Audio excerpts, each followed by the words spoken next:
I always believed. I believed when it was convenient. I believed when there was something in it for me. I believed especially around Christmas and Easter.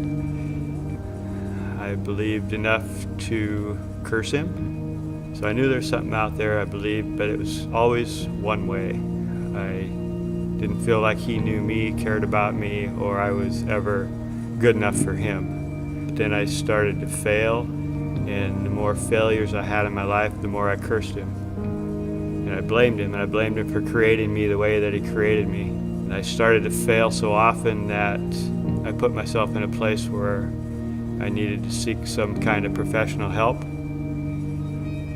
And when they sat down at this process of me getting better and me getting help, they asked me what my goal was.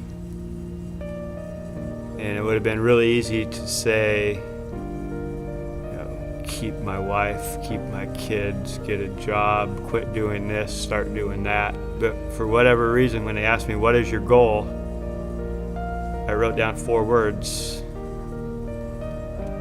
get to know Jesus. And in getting to know Jesus, I started hanging out with different people, different places, looking for mentors, looking for people that knew Jesus. And one of the first things I found out was he liked me. He liked all kinds of guys like me. The Bible was written about guys like me, full of stories like my story. And I realized that I was worthy, I was loved, and my past wasn't going to define me, that I could grow from my past, I could use my past, and I was going to move forward. Instead of me cursing him for my flaws, it started to bring out my gifts, my spiritual gifts, and he kept putting more and more people in my life, and I found out that I liked these kind of people. I liked the people that were hurting. I had compassion for these people. I wanted to try to show the love of Jesus to these people. And this world that I'd lived in for a few years that had shrunken down really, really small, and I felt really, really confined, and it had no depth.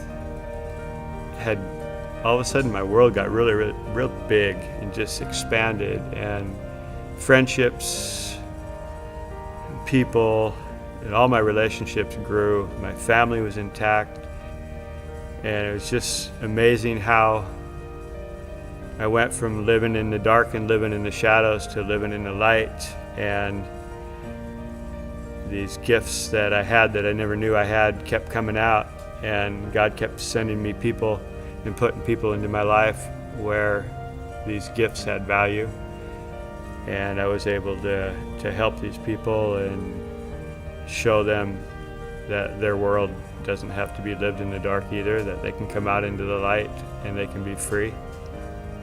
So as I look back now on my life now, as compared to, say, 10 years ago, it feels like I'm getting so much more than I could ever deserve.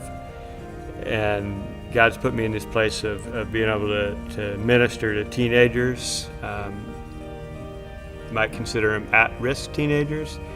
And a lot of those kids don't have father figures and have no idea who Jesus is or what the love of Jesus is like, and have serious trust issues. So the more time we just continue to show up, be dedicated to the ministry, love on the kids, then all of a sudden you just see them change, and little teeny victories in them just spread out over to us leaders, and it's just blessing after blessing after blessing. My name is Gregg Bradley, and I'm not a fan.